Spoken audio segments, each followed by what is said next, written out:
Want to make Mom's day? Get to your Nordstrom Rack now and score amazing deals for Mother's Day, which is Sunday, May 12th. Find tons of gifts from only $30 at Nordstrom Rack. Fragrance, jewelry, luxury bags, activewear, beauty, and more. Save on Kate Spade New York, Stuart Weitzman, and Ted Baker London. Great brands, great prices. So shop your Nordstrom Rack store today and treat Mom to the good stuff from just $30. Yo, this the legendary Kokane, and you're checking out the library with Tim Einenkel on www.rapstation.com.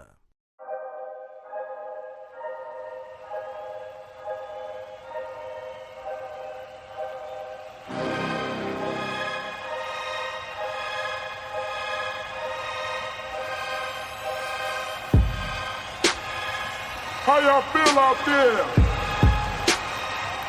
Y'all feel alright? Yeah. Well, y'all about to witness one of the coldest MCs, funk extraordinaire, musical genius. Y'all know what it is. Yeah. If you don't know, let me break it down to you. You heard him on Eazy-E, Above the Law, Chronic 2001, E40, Too Short, P. Diddy, Snoop Dogg, and the list goes on. Hey, pound for pound, he is the most featured artist in the history of the music business. So with no further ado, welcome to the stage, the legendary Kokane! What it do, y'all? Well, all right, y'all. The legendary Kokane, a.k.a. Mr. Kane, has been involved in the music industry since the dawn of hip-hop. For 20 years, he has worked with an array of artists, going from Tupac to P. Diddy to Eazy-E, NWA, to even Boosty Collins and Parliament, and a lot more. Kokane, thank you so much for joining me on And You Don't Stop with Chuck D on the Library with Tim Einenkel. Hey, thank you very, very much, man. Peace and blessings, and thank you for having me. Cool. Your new album is set to release January 2014. Since we're on the radio, I'll have to, clean it up a little bit. It's called Shut the F Up and Cut the Check. So first off, can you just kind of tell us, when creating this album, what was the goal you were trying to reach with the end game of the album? Like, what was the goal you were trying to achieve, and do you feel you achieved that with this album? Well, I wanted to have a sense of humor about the name, first of all. As long as I've been working in the game for over 24 years, big ups to Eazy-E. He was my mentor, and he showed us a lot. And, after you work for a long time in the game, it gets to the point to where you don't need to talk no more. Talking is over with. Shut the F up and cut the check. And that goes across the board. Anytime, I don't care if you've been building rocket parts for years, it's certain things that it's, you're supposed to get promotion and things don't happen well. It gets to the point to where you've been working hard, you put in a hard time, you deserve that check. So that was the whole thing of it, but I wanted to put it in a sense of humor form, so it can be compatible demographically across the world as far as hip hop. Mm-hmm. And in hip hop, we're known to say fly cliches and different other things. So that's how that started. Shut the F up and cut the check. Ain't no more talking. I done put in my time, and I done paid my dues. So it's just the same thing with Brother Chuck D. I'm so glad that them brothers got in the Hall of Fame, because that was basically saying shut the F up and put us in the Hall of Fame. Right. So it's the same thing in similar senses. You know what I mean? So that's how that came about. Cool. And the after the introduction, but the first track on the album is Stay Winning. I seen them come, I seen them go. Used to be at the top of their game. You used to have streets on lock, money, cars, and fame. But when it goes down, will surely come down. It's so sad you don't see you around. You had everything in the palm of your hand, but you lost it all and they killed your right hand man. Oh no. Haven't you heard of lay low? It ain't like back in the days when you can easily get off elbows. Feds got the homies in the hood that work for hire. Be singing more than the Creflo Dollar Church choir. Liar, liar, 501's on fire, but you never catch me slipping, spilling beans on the wire. 3 steps ahead of the feds and the Vogues keep spinning. One thing about cocaine, I always stay winning. Which I think definitely prepares the listener for what to expect on this album. It's, you know, you have straight commentary, commentary about there's way too many people in the rap game, and then you also kind of keep that West Coast funk music flavor, which I have to say was great because it actually brought me back to like early 90s. I was talking to my friend about it. I was like walking down the street and I'm in 2013, but I feel like I'm in 1990, which I definitely appreciated with the album. So I want to know, like, was starting with Stay Winning, was that purposeful for the first track of the album? I mean, was there like a plan going into like, this is going to be track 1, this is going to be track 2, stuff like that? Well, what I wanted to do, anytime I put a project together, the project has to be a vibe. I don't never, before I put a project together, I'll never say, well, I want this and I want that.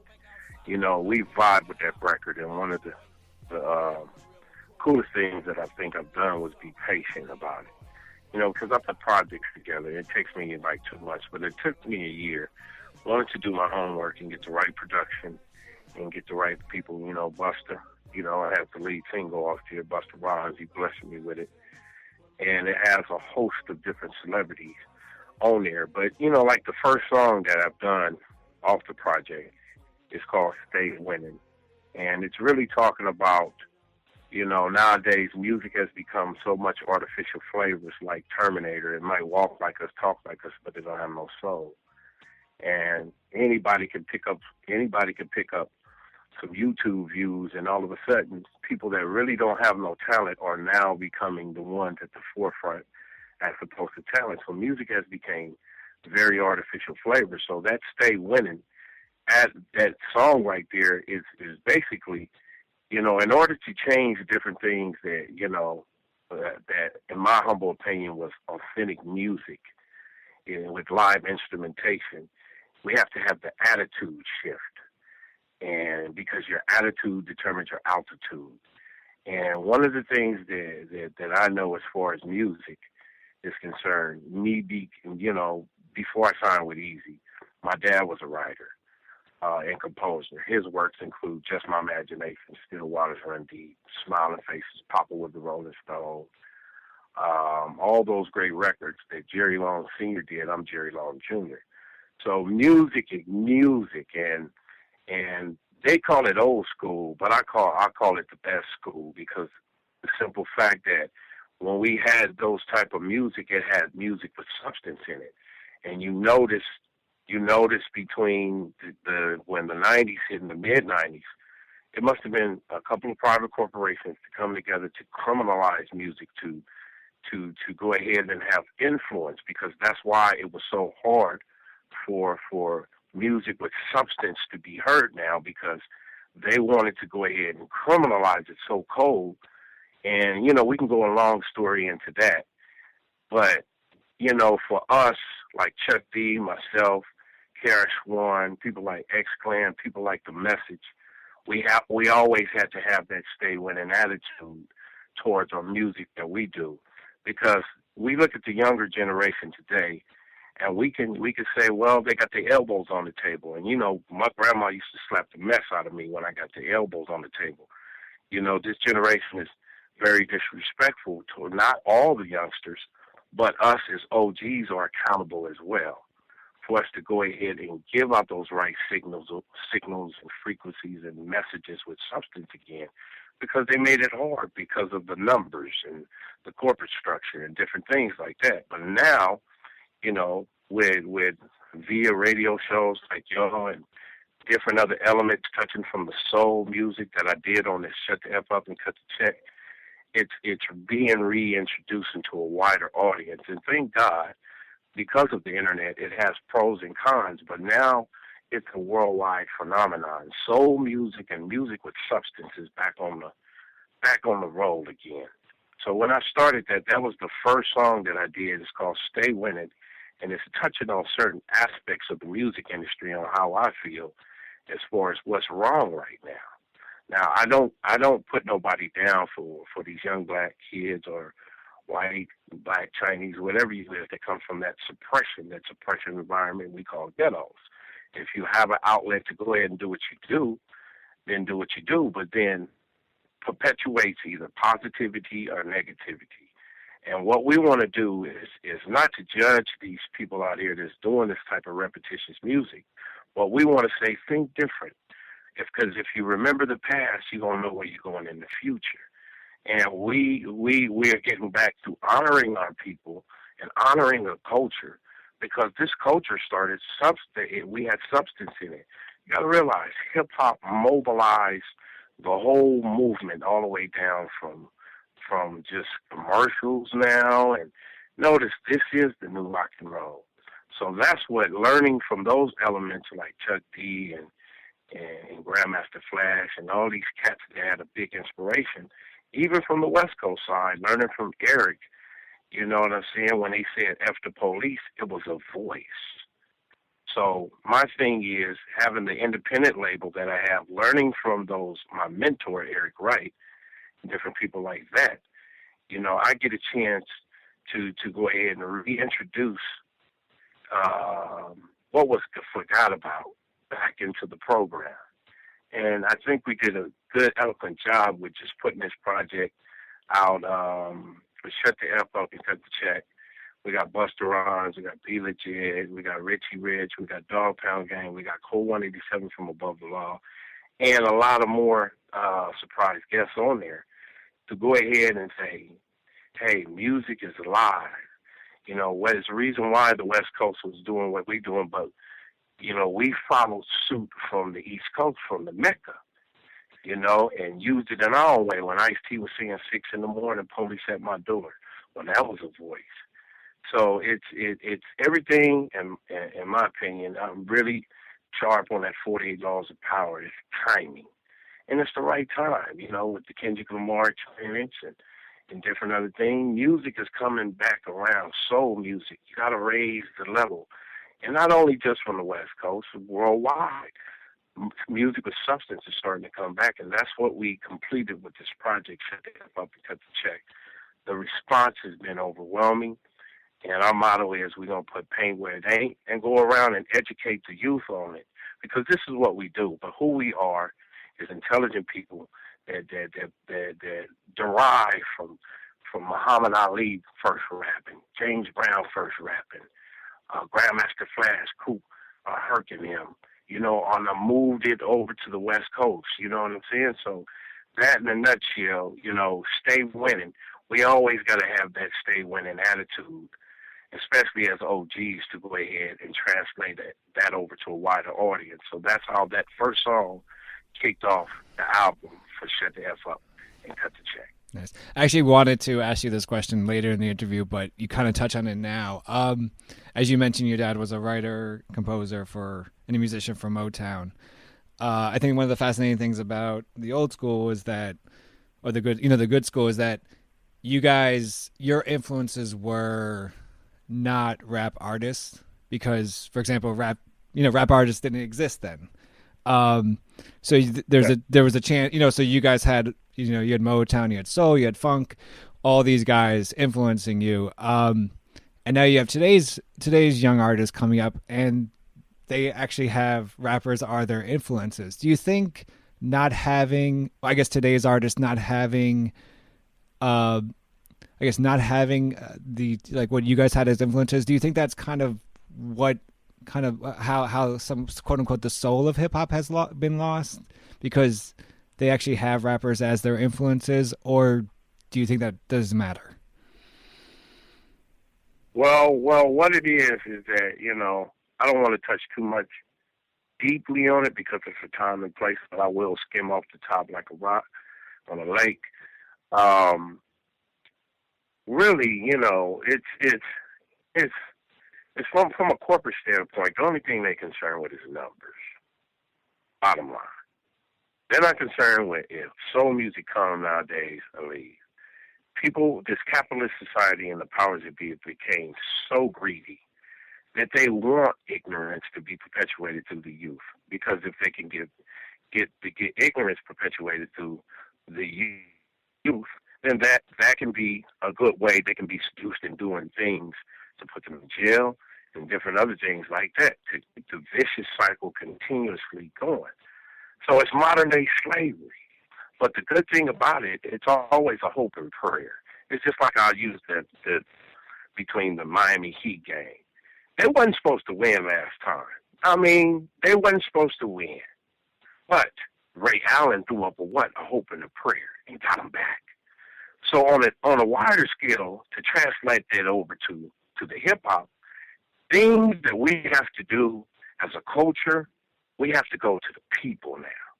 We can't just expect corporate people to go ahead and have an open invitation to listen to things that are substance and that are fruitful for the mind, because that's what hip hop does. It dissipates all the political walls and hidden agendas. So we as a culture have to go back, tap into that soul part, and go directly to the people. So us as MCs, and especially OGs that's in the game, we have our obligation, because we are not here to say, okay, we're here to save the Lung Foundation. This is pure in its essence. Love where you came from. Love where the art form came from. Because a lot of times they're distracted by things that they feed their pituitary gland, and they get all that information from their subconscious. And the definition of insanity is repeating the same music and not expecting different results. It won't happen. But it's always a hope and prayer out there, and that's what we want to do. And I'm not going to disclude myself, because my eyes are starting to open. Why? And there's certain things that when you hear with this project, I don't want to contradict myself. I'm very careful with what comes out my mouth. But at the same time, we need a balance in music. It don't need to be a whole album, in my humble opinion, talking about popping the molly, this and that, unrealistic things where people don't have. It don't bring in proper encouragement. So sometimes we want to balance it out. I feel as an artist, that's what music did in my dad's era. Was doing music with Quincy Jones. They balanced it out. Right. You don't hardly hear balance now. Right. So what that tells us, we have to go back to the people. We're speaking with Kokane. His new album, Shut the F Up and Cut the Check, is out in January 2014. Your new album, you talk about how the rap game has changed a lot since you started. You do that a lot. You did in the song These Days. These good old days, these days, these good old days, these days, these good old days, these days, them good old days, these days. Bam, rock, roll, skate.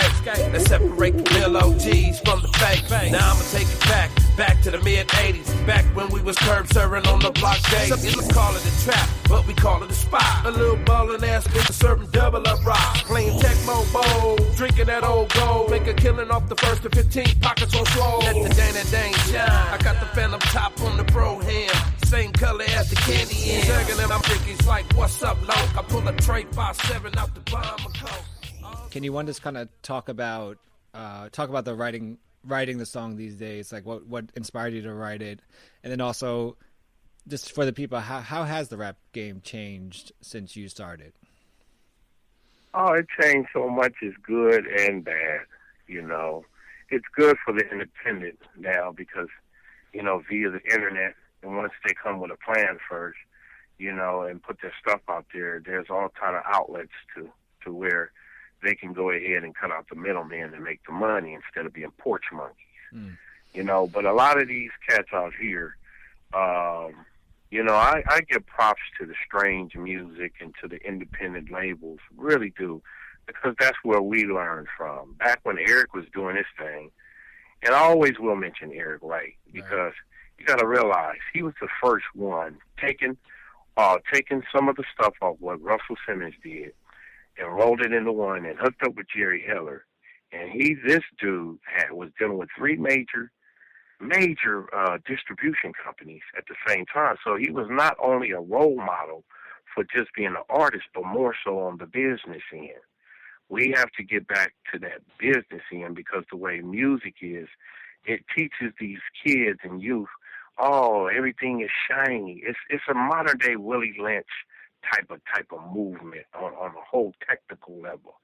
You see what I'm saying? So we have to have that type of influence that cuts in, and on the scales, we have to try to like going back to, not try, but really be relentless with going back to the streets and educating these kids as opposed to being, come along, sign here, because music has become, I also used the Pinocchio story. Pinocchio needed to go to school and all that, but then the circus came to town. And when the circus came to town, they had cotton candy. They was all doing that. But then they hopped on that train and everybody partying. But when they got to the train and ate the candy and was at the circus, what did all the kids turn into? Jackasses. You see what I'm saying? Right. So in reference to that, we also need to educate these young brothers on how to control your destiny, how to come with a plan, how to have predictions amongst your business, how to promote in areas to where it's cohesive towards your focus so you can protect your interests. Because it's not about being porch monkeys no more. It's about controlling your destiny. So that translate over to feeding your family, and getting them good vibes out there. So the state of music is finna be altered. You know what I'm saying? It's finna be altered because now we're going back to the people and having shows like this. Man, there's a voice, and that's all we need. We need to speak up. We need to have that voice.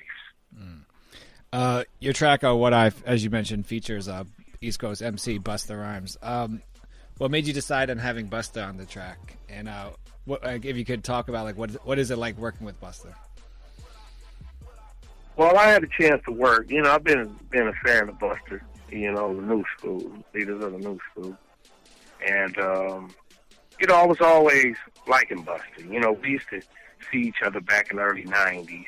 Back when the jukebox was around. Remember the jukebox? Yes, I do. That was I missed the jukebox, but we always kicked it off, and I had a chance to work with him and Battle Cat on Genesis.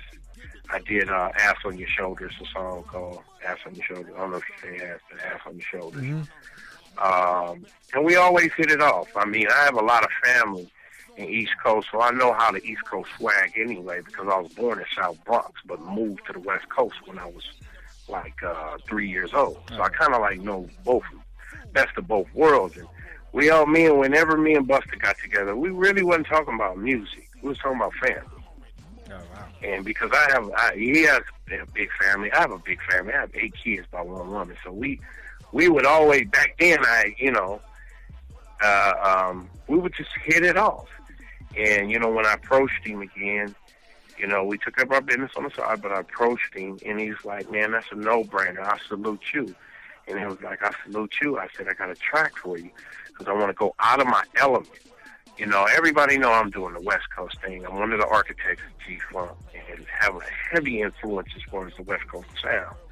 But I wanted to go ahead and grab the South. I wanted to grab New York because I wanted variety. I want this project should step up and cut the check for everybody to get into it. You know what I'm saying? So it can spread demographically. So I shot the track, and boy, he mixed it up.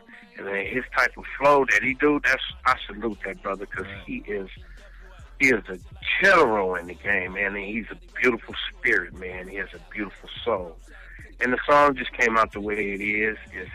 It's one of those songs that he's talking that, he's talking that stuff on, that he do, and then I come in and do mine, and we complement each other. We fit with each other more than the OJ glove. You feel me? And the song came out exactly how it was supposed to. What I owe you, I owe y'all nothing.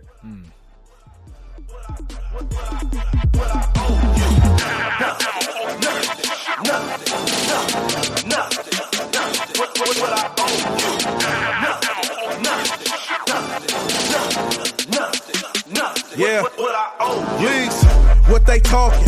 Hate is all they offering. I hope you think you can get away with it. Put the pen away, put them in the coffin. Eliminate all your options. Intimidate your whole posse. I think I'm about to move to a bigger state for the try to criminate my whole mind. That's what I was wondering. What is it like when you work with someone that has a completely different style than you? I mean, do you really have to change your own style or your own writing process a lot, or do you do what you do and then the other person does what he does or she does, and then it just kind of fits? Well, ain't no substitution for good. If it's good, and I say this with no confidence, arrogance, but a God-given good. Put it like that. One is going to complement each other, and to the caliber to where we are, it's like, you know, Jackie Chan and Bruce Lee in the same room. They might have different styles and different things, but they're both potent. Right. And you know, I believe music should have variety. And that's what soul music, that's what lyrical substance and raising the bar as far as, I call it b-boyism. You know, it's just two b-boys getting together, you know what I'm saying, and putting it on the line and doing what we do. Because at the end of that, when you hear that record, you realize steel sharpens steel. And ain't no substitution for good. If it's good, it's good. I don't care if you do classical music, if you do jazz. You got to realize Duke Ellington was different from Thelonious Monk. Thelonious Monk was different from Miles Davis, but it was all jazz. Nice. So on the album, you end your album with "What It's Like to Be Me," which is, I think, one of my favorite tracks on the album, because it's just It's just completely different. You slow it down. You're not rapping. You're singing and talking. Can you talk about creating this track and why highlight your singing ability on this track and this track and the only track actually? Well, that's what I do. For the record. I have all those records that I was on from singing hooks, and that was my first love, was singing. You know, I used to practice George Clinton. I seen the mothership come down in the 70s. And I was always singing, you know. That was my first love. So being that, you know, I'm more features than any genre of music, any features doing the hook part, but I happen to rap, it's just a chance to show the side of not Kokane, but Jerry Long, the R&B singer. And I wanted to go ahead and touch on a testimony to reflect my life. And that type of song, you know, is a reflection of my life. Also, I have my 18-year-old daughter who is with my company, Buddy Boy Entertainment. I'm putting out a record on her. And that's what music affected me. It really moved me, listening to Ohio Players, listening to Gil Scott-Heron, listening to Marvin Gaye, and the list goes on, man, to go ahead and reintroduce that soul. Because I was one long before you Drakes and even CeeLo, I was the first one to really do the singing and rapping at the same time for the record. So, you know, this was like in 89 and 90, long before they was even thought here. And I wanted to show the range of an artist that, you know what I'm saying, that can go there. You know what I'm saying? Because music has no boundaries. You know, people put limits on their own self. And if you can go for it, go for it. So that song, it is what it is. It's like, you don't know what it's like to be me. Take my shoes. Y'all complain all day about what's going on, about not having no shoes when a man don't have no legs, and don't complain at all. You see what I'm saying? So it's going back to the essence to where after you listen to the Kokane album, you'll hear Dear Lord on there. You'll hear the ghetto type of slang that we talk, and you know, and all that stuff. But one of the things that that makes this project different is that it's not only a balance, but it's something that it will get those young people in that suppressed environment their attention and let them know, look what the glory of God is in this song. Look what the glory of change is in this song. You don't know what it's like to be me. So that when somebody is hearing that, it's powerful in that song because they feel the same way. And it also helps encourages these young brothers and young sisters to let them know it's okay. We go through it, but it's the reason why we go through it so we can get to it. Because they don't know what it's like to be you. He started slanging and banging, hanging with the thugs. That seems to be the only place he really felt love.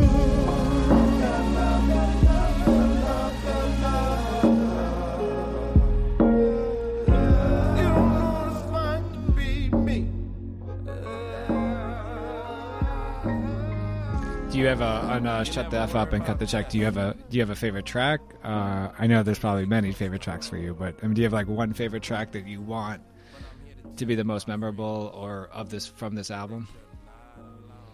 Well, it's a lot of them on there. Like E3 raps on there. He's on Street King, and it's so beautiful working with him because, you know, we did a record release party that was very, very successful. Big ups to United Swag of America, I gotta say. And to hear him sound like his daddy, it's amazing, man. You know, I would never thought that I would be on stage with Eric's right son, and it's like it's Eazy-E. Baby Eazy-E sound just like his daddy. That's something that's memorable. I never drank Brass Monkey. All about my money, nickname C3, that OG Kush jockey. Eyes bloodshot red, I'm highly medicated. The inner still hurt cause my pops didn't make it. 7 years old, but I was taught well. Raised right, disagree, but you can go to hell. Get it independently. Never strive to fail. Pops gave me a tip, now I'm tracing that money trail. I gotta get it, cause you know that clock is ticking. Make sure that my son got a pocket pissing. Me thugging, hustling. I do things my way, you can't tell me nothing. Straight off the streets of Compton. Easy does it, yeah, you know we still stomping. Kings of the streets, well known as it seems. To sum it up, you can call us street kings. I thought that was when I first heard that. I thought you took like a sample of Easy. No, it's incredible how much it sounds. Just joined my label. Yeah, his son just joined my label, Buddy Boy Entertainment, and all the artists on there, you know, such as my artist Baby Loke and my daughter and The Truth, and just different artists on there. But it's a lot of the tracks that are on there. But one of the things that sum it up for me, and I just got to be honest, I love all the tracks, of course. But you don't know what it's like to be me. That song right there is going to touch a lot of people. You know what I'm saying? Because it's the most unlikeliest way that you thought an artist would come across. You see what I'm saying? And that's what good music is about, having that type of substance and drive to win. They all spazzing out over that West Coast funk and then that trap music. But then also it really rectifies their spirit, like, wow, this music right here, from top to bottom, this is the one. And that one right there is also going to introduce the Jerry Long project, because I have a Jerry Long project that we're working on. And with that particular project, you'll be able to hear Cameo on there, Bootsy Collins, George Clinton, Tina Marie, rest in peace. I'm saving it. So that was a seed to introduce, you know, Kokane to Jerry Long. And what better way to do it on the last song? So I would have to say that You Don't Know What It's Like to Be Me is going to be one of the coldest songs to come from the West Coast as far as how we come, you know. Real Cali life. It's a part of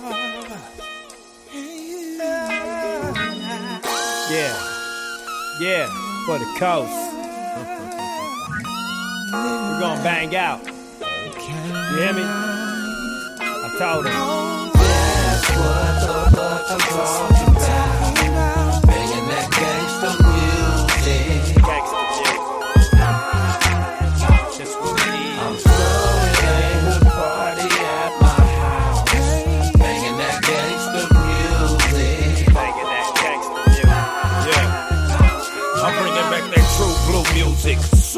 Music, bang this ish, make a nigga wanna lose it. Nowadays, I don't listen to the radio, cause they be playing that bullshit. Same old, same old. I take 7 skinny jingins and put them in the line. Take 7 skinny jingins again who think they can rhyme. Well, it'll take 7 more before I go for mine. That's 21 squares served at the same time. This new music they putting out ain't really Cali. Niggas doing bad music straight from the valley. The last Mohican left, that dude hooks from the west. Legendary Kokane, I'm the last one left.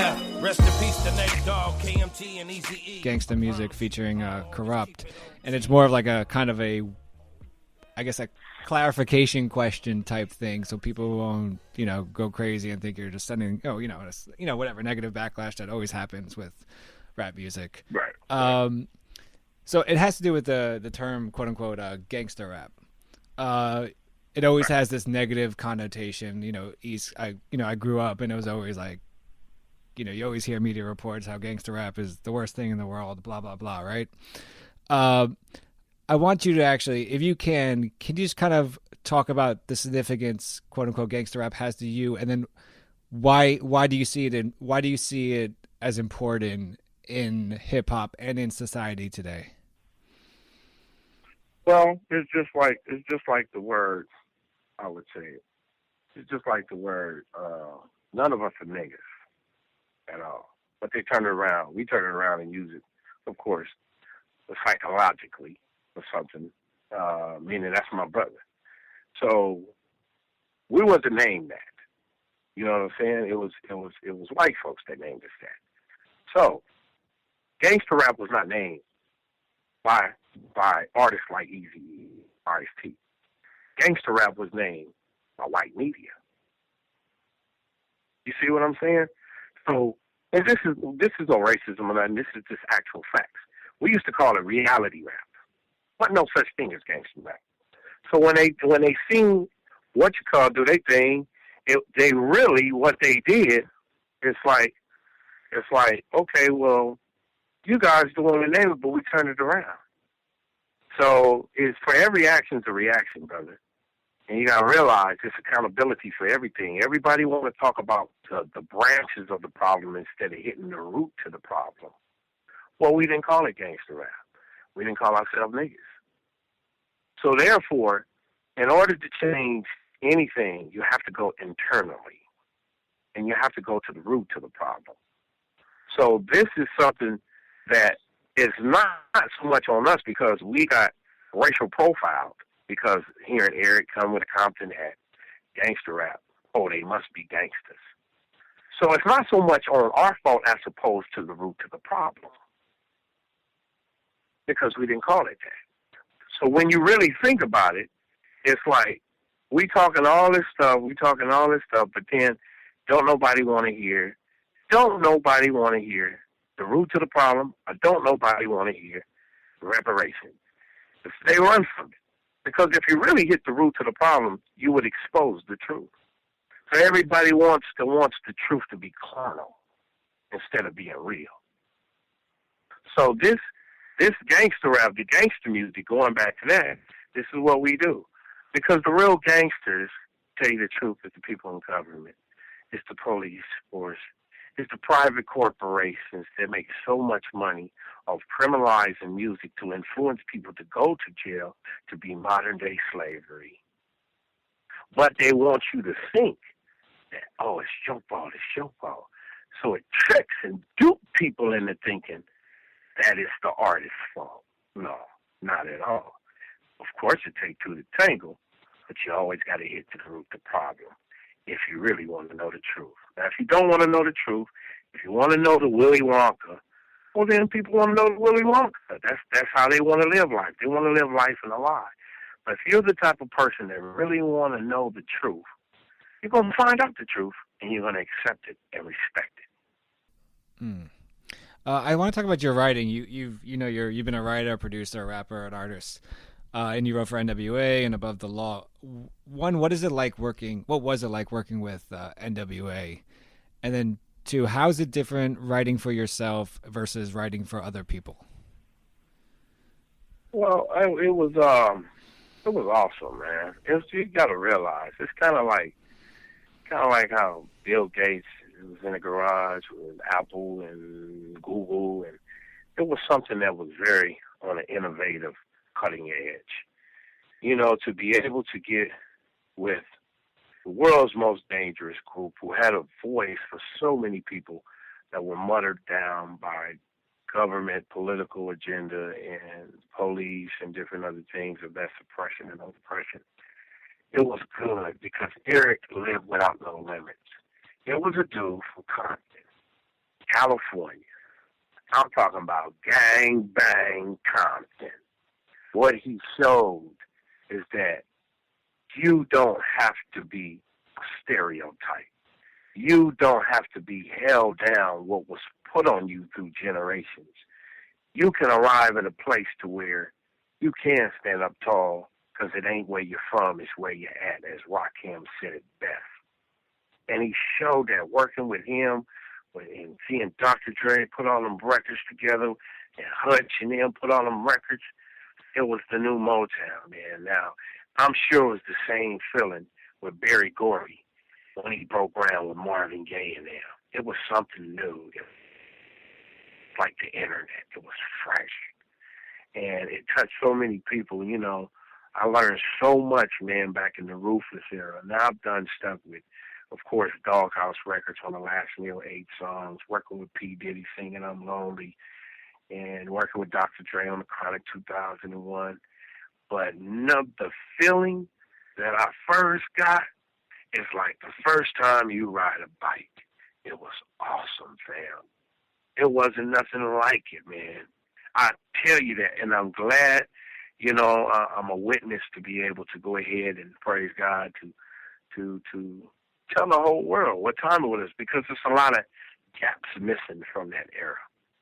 But, you know, we are here to tell a story about the law and cocaine. What really went happen, what really went down. You know what I'm saying? And we learned so much from Eric Wright, man. It was, you know, that brother was awesome, man. So we honor our people. You know, we honor our people, man. That's what made the hip hop culture special, is that we honor our people. We're speaking with Kokane. The new album, Shut the F Up and Cut the Check, is coming out in January 2014. Kokane, what's the best way listeners can keep updated with you and see what you're doing? I have a website. It's www. Buddy Boy Entertainment. You spell it BUDDEBOYENT.com, and you can see all the latest things on my artist, myself.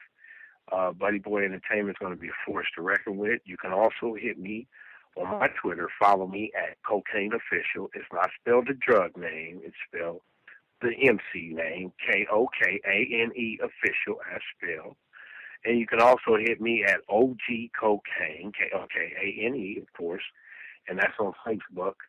And just get it out there. And, you know, big ups. I also want to say big ups to my team, you know, Jamila and Jerry at Hype Magazine.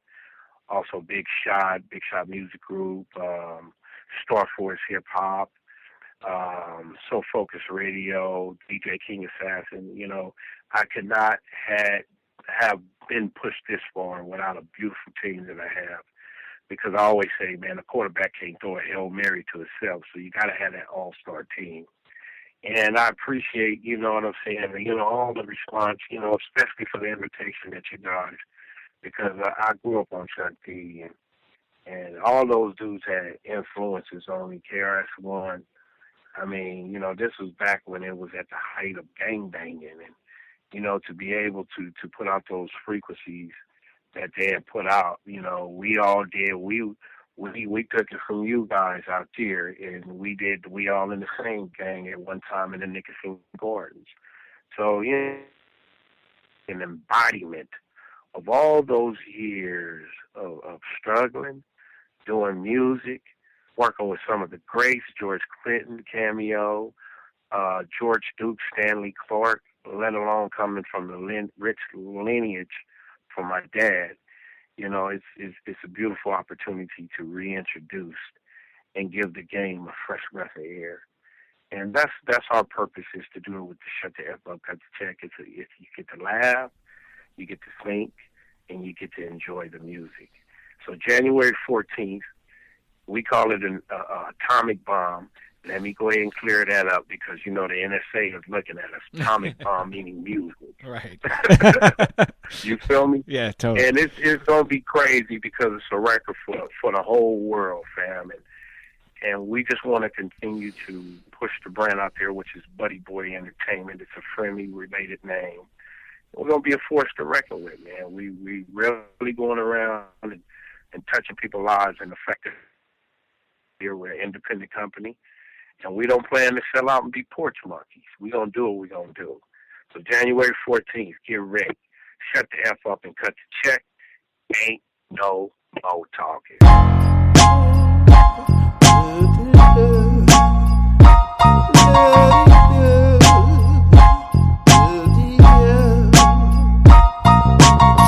I seen them come, I seen them go. Used to be at the top of their game. You used to have streets on lock, money, cars, and fame. But what goes up will surely come down. And it's so sad you don't see you around. You had everything in the palm of your hand, but you lost it all and they killed your right hand man. Oh no. Haven't you heard of Lay Low? It ain't like back in the days when you can easily get off elbows. Feds got the homies in the hood that work for hire. Be singing more than the Creflo Dollar Church Choir. Liar, liar, 501's on fire, but you never catch me slipping, spilling beans on the wire. 3 steps ahead of the feds and the folks keep spinning. One thing about cocaine, I always stay winning. Moving in the right direction, ain't letting nothing hold me down. Ain't worried about distractions, when my eyes always on the crowd, cause I stay winning. Ain't no in between, cause I stay winning. You can hate all day, but I'm living the dream. Yeah, I plant seeds in the dirt like Jack and the Beanstalk. I'm a giant in the game, the ground shake when I walk. Feet 5-4 bum like run. The bullets burn like vampires posted in the sun. Now it's a shame that anybody can pick up a mic nowadays, buy some YouTube views and get 5 million plays. And they claim they selling platinum, but they buy their own records. They got everybody fooled like they hella respected. MCs think they G's, but I think they really lost it. Didn't Michael Jackson tell you keep that shit in the closet? I'm from that era where you had to scrap, couldn't go in the house without Pop saying go back outside and knock the nigga out. Buddy boy, homie, I'm the real McCoy. Y'all soft like Leroy. Well, alright, y'all. Y'all think y'all missed the big stuff? More like cream pie.